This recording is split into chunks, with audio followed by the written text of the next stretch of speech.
Well, good afternoon from Alaska. I'm Scott Thompson here with Willow Creek Studio. I'm going to walk you through a quick little class on how we do our stackable painting pieces that you can order online at Scott Art CNC. I'll give you a quick look at what the plan is. I'll show you what comes in the kit. I'll walk you through kind of how I paint it. Hopefully this will help you have some fun with this. So what is the end product is going to be, that's a frame piece right there. There's the top piece with a moose on it. And there's some trees there, another layer with some trees, and another layer with some trees, and there's some mountains in the background, and then a sunset. So I'm going to set those aside because we're going to recreate all that here in a few minutes. But what comes in the kit is a couple of things I'll show you. This is the 7 pieces I just went through with you. They'll show up like that, all ready to go.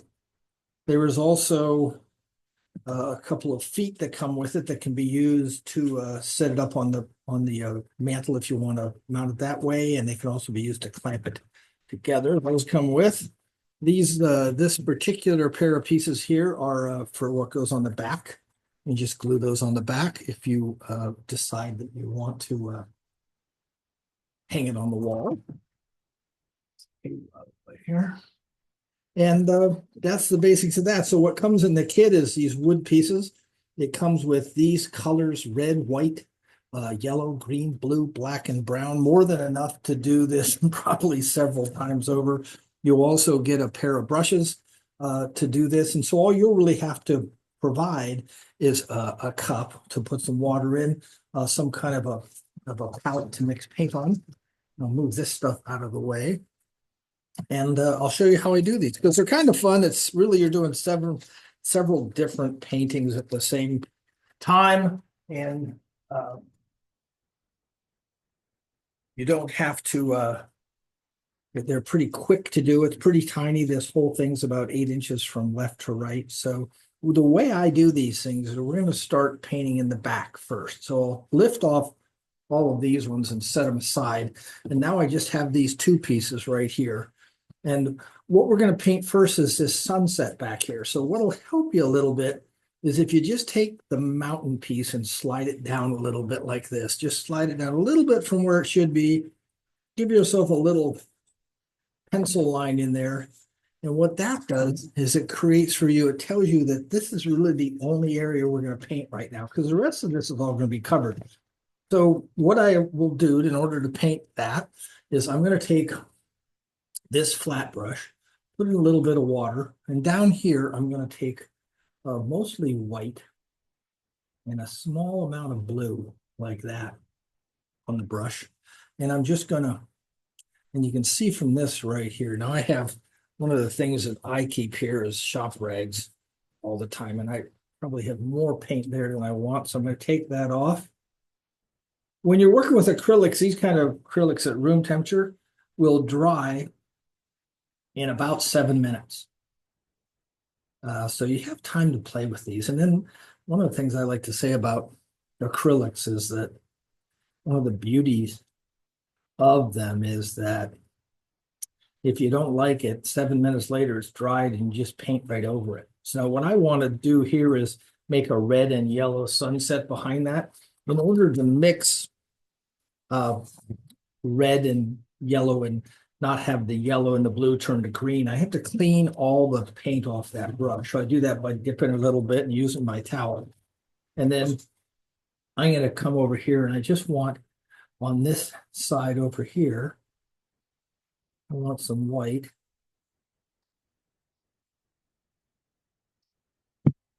And I put the white there so that the yellow is not a strong, powerful color, so it does get overwhelmed by the grain of the wood. Now, you can see if I pull this way, I tend to take the yellow over into the blue, but if I go back and forth with the brush like this, if you go all the way over and come back, you're going to bring blue back with you. And you're going to create some green, which is not bad. Some of our prettier sunsets have sort of a viridian green in them. when you do that. But remember, we want some pretty colors to show up above that line, that pencil line we created. So I'm going to put a little bit of red in to create some orange here.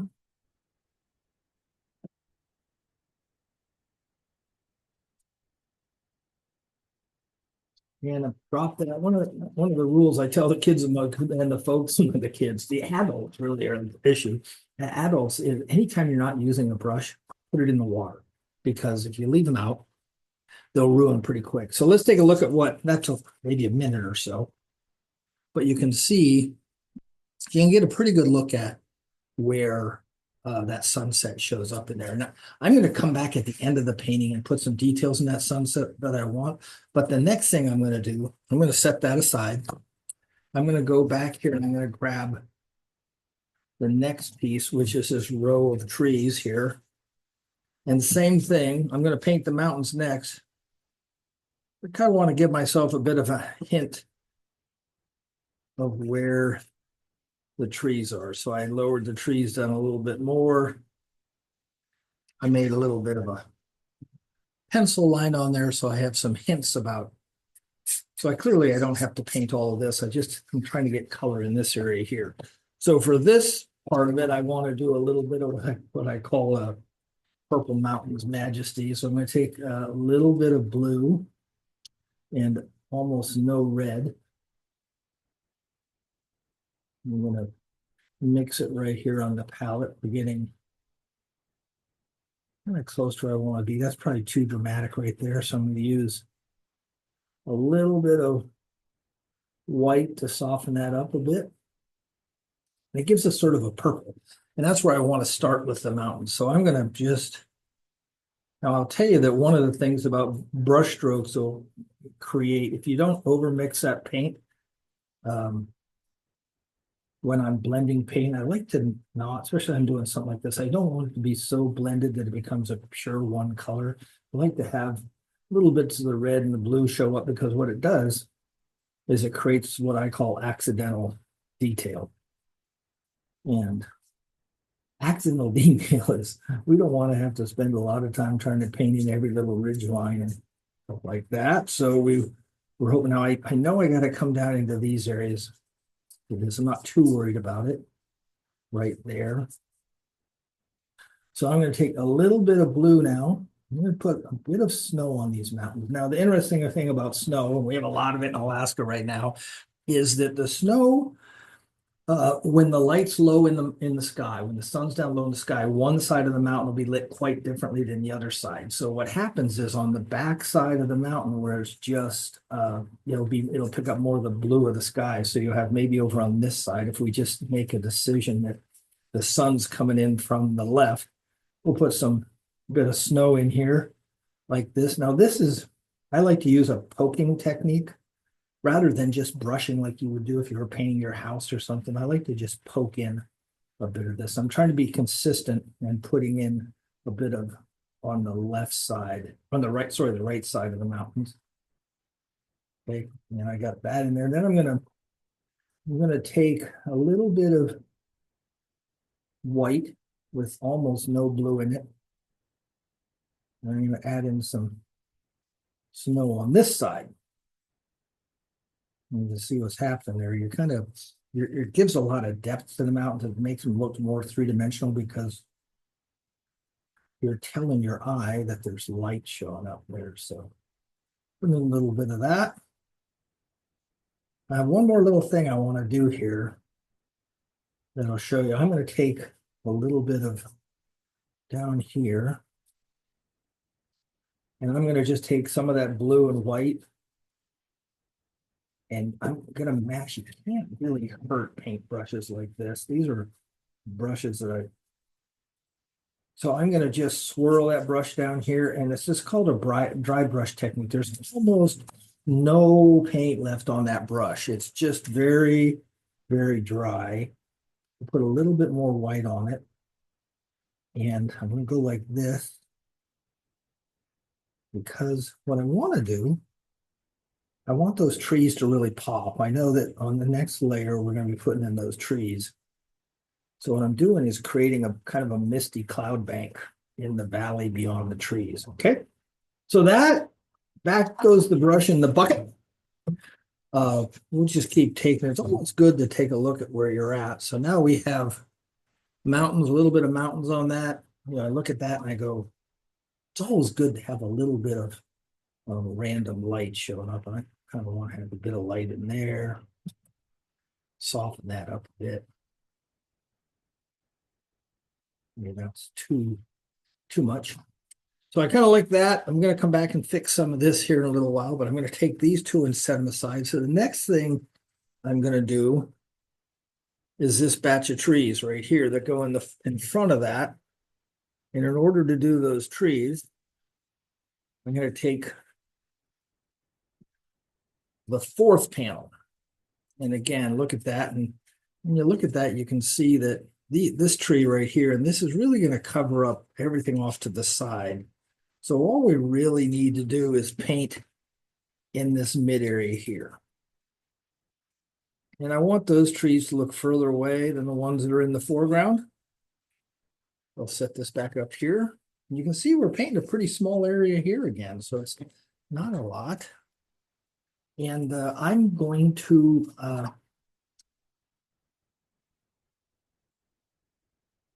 I preloaded my palette here, so let me go grab a bit of bear with. This is where you get coffee. So one of the advantages of learning this way is you can hit pause on the class and go back and just so there's a number of places in here where you want to pause and catch up with me. I paint pretty fast, so pause it for a moment, and we'll regroup here.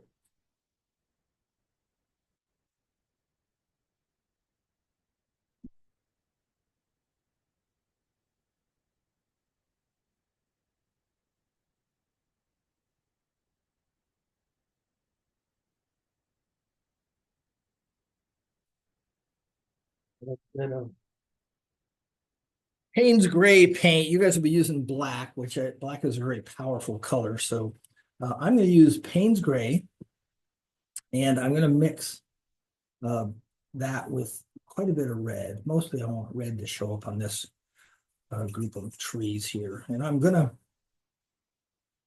this is going to be a pretty quick little,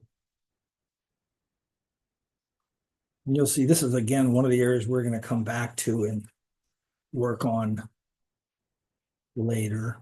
But I'm going with kind of a soft red in there, like late evening sunlight's hitting that. And that's really all I want to do with these right now. We're going to come back and play with that. But you can see now some of my clouds that I painted in there, making those trees pop a bit more. So you can play with that a bit, maybe come up a little bit higher as you go forward. So the next thing we have is this foreground set of trees. And when you look at those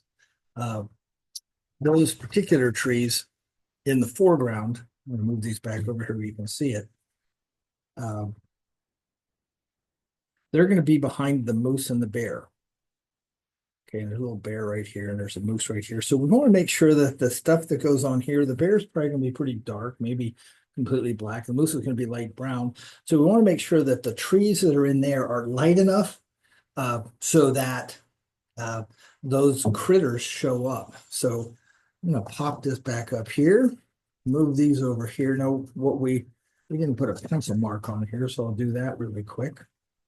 So we know that we need to be painting from about, and again, I slid that down a little bit, so I know that I can put my mark down here and here. And you can see I need to be painting below that area there. So that's the plan. So I'll sit this back down here, move these off to the side. And I'm going to mostly use, this is going to seem a little less than intuitive, but I'm going to take Payne's gray again. And I'm going to paint the whole area that I want painted with Payne's gray. I'm using quite a bit of water in there because I want it to dry pretty quick.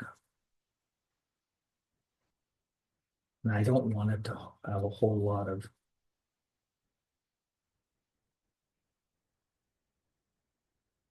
So it's really pretty thick coat of that now. So what I'm gonna do is, again, I'm gonna wash my brush off, clean it off, and still using the flat brush. I'm gonna take a little bit of my yellow, cad yellow. You're gonna find out you need almost no paint. You can do these whole boards. The paint that I'm sending you is probably enough to do 4 or 5 of these. So if you end up doing multiples of them, of these, or you just want to order the blanks and maybe have a paint party, I can send you these with all the paints, and you'd have probably enough paints to do 4 or 5 of these. So we're gonna dull this up a bit, get a nice kind of light green. I'm gonna put a touch of red in there because I don't want it to be, I want it to be more like pine tree, sort of a green. You see that? That's kind of where that's going with that. And then all I'm going to do on the same side, remember the sunlight was on the left side of the mountains.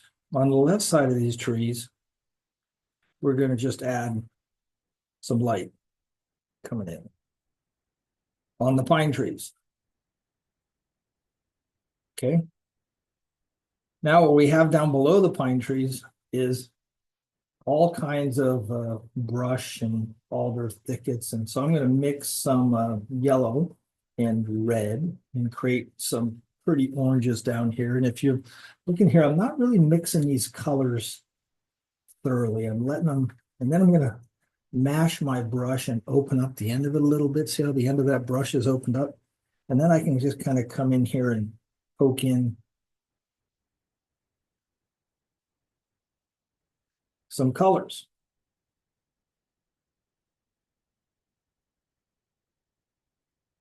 And we'll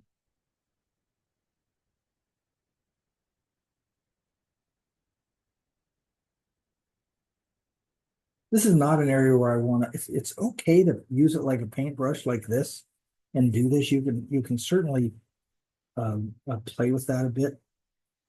And we'll do a little bit of that. I'm going with basic, it's a moose and a bear. So I'm putting in autumn colors in Alaska, and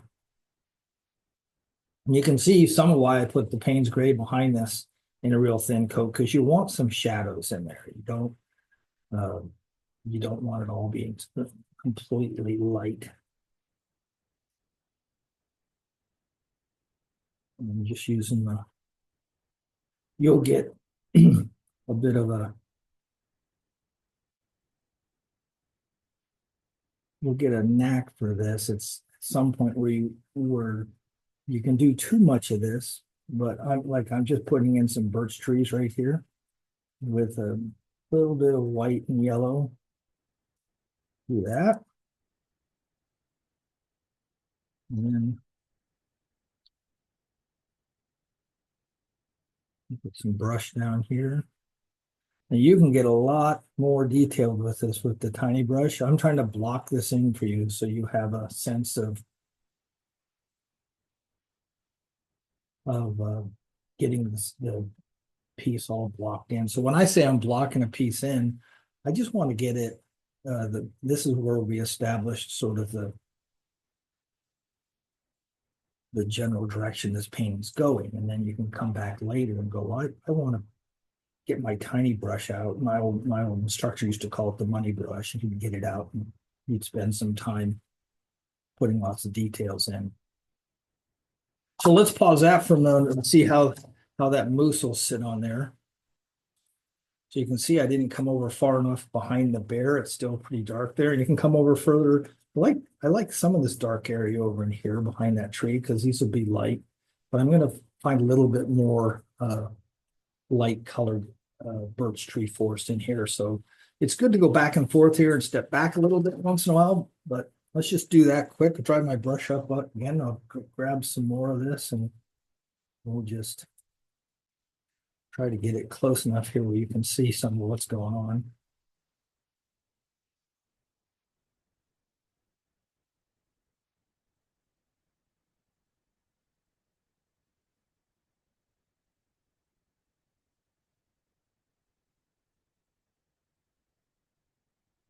put some dark shadows back in again because there's all those few spots where the shadows.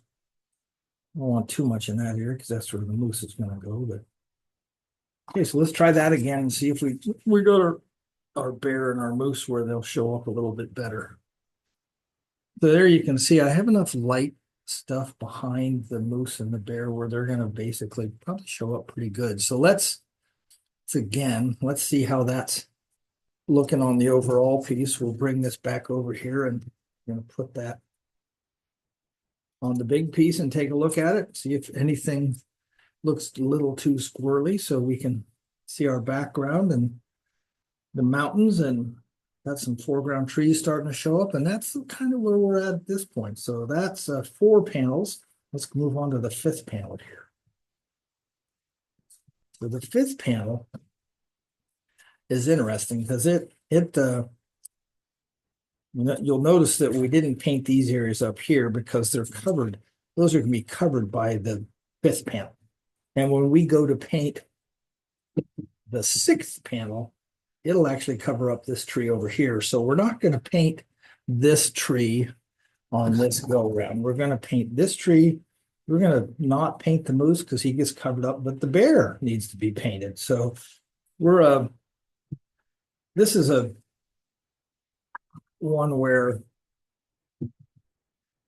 got a little piece of, see that the wood didn't come out there. Sometimes I'll miss something when I'm doing that. So on the bear, I'm going to start out and just make him pretty dark colored to start with. And I'm going to do similar with this tree that we know is going to get painted, kind of light. We can come back to that in a little while and we'll play with that some more. I'm going to put a bit of darkness along the edge here as I want to. You're gonna find that's a special part of the painting right there. But what we're gonna do next is go back to our white and blue, and we're gonna turn this all down here into a pond. Okay, makes sense. And you can see if I stroke this way, it doesn't help the pond as far as adding texture and depth to it. But if I do my strokes this way, you'll start to see waves and detail and stuff that helps create the illusion of some water shapes there. So then I'll put that in a little bit, play around. You can play around with how dark the water is and that, but further away it gets and make it darker. Then I'm gonna, by now, after just a few minutes of that bear is pretty close. You'll see I have a tiny little bit of brown here. You got brown paint. I said she's gonna last you for a month of doing these. So I'm gonna put a little brown on this bear's back and some on his snout. Can you see that? Here's our little bear buddy. And then our tree. Same thing we did before with the tree. I kind of like the oranges and yellows. So I'm going to come back in and start dropping some of that in here just to give us some brighter colors on that. You'll probably play with this for, and I call this poking, but what it does is that brush opens up. If you take the brush and move it like this, you can make it knife-like on the edge, and it'll do a lot of details and stuff for you. But if you bash the brush a little bit, you'll see that it opens up. You can also do this if you have some old household sponges. When we do the class in the shop, sometimes I dig out the sponges and let everybody play with those. And sponges make for a real nice sort of a change in the, we'll drop a little bit of green in there with our with our happy tree. A little bit more sunlight hitting up in here. And then I'm gonna take right here on the edge of this, I'm gonna just put some of my leftover colors in here because what I want that to look like is the bank of the lake over here. And you'll see it shows up a little bit later. It's important. I'll grab a touch of touch of white. This is gonna be a birch tree, so we'll just catch that really quick on there. And I think we're gonna call this one, at that point right there, we're gonna let that go for the time minute being. I'll bring these back over here and show you this. That's how that should look at this point. And that leaves us really to the last panel. We're about to do, let's see if you can see that. We're about to do panel number 6. So, and panel number 6 will have this tree to do and play with the moose a little bit and some of the foreground in front of the moose. So let's grab that. This one's pretty simple. I'll tell you, if you take, when we did this class in the studio, I had 8 or 10 people in there, and it takes, when we're all sitting there, we're going back answering questions, and we can pause in there, and people will stop. Hey, Scott, what about?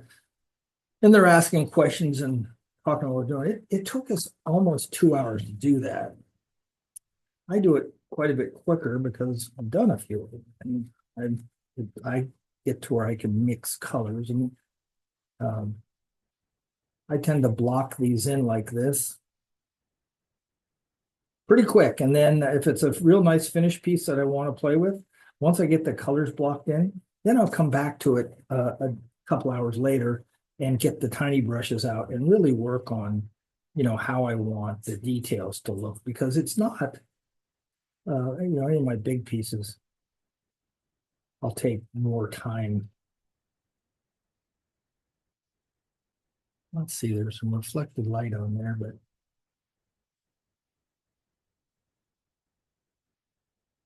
the bigger pieces can take days and days and days as you start to work on trying to get all the reflected light just the way you want it. A little color in the antlers. And then we'll go back to doing our favorite mashing and stuff on this tree. Maybe a little bit more green on this one.